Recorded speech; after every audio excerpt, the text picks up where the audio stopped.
دوست داشتن بین من و تو نیست خیلی خوبه، توی قلبت کسی واسط مثل من نیست.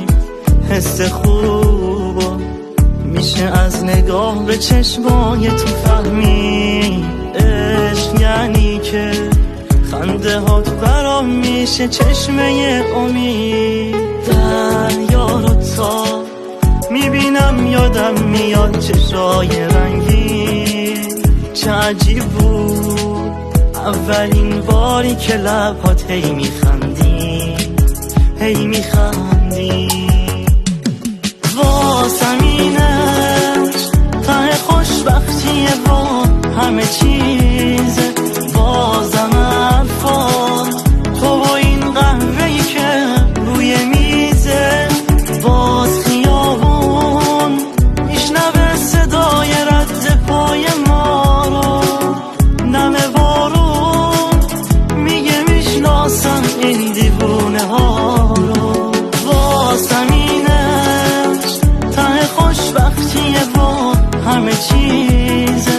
بازم حرفات تو و این قهوه‌ای که روی میزه.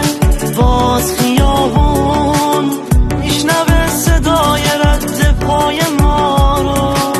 نم بارون میگه میشناسم این دیوونه ها رو.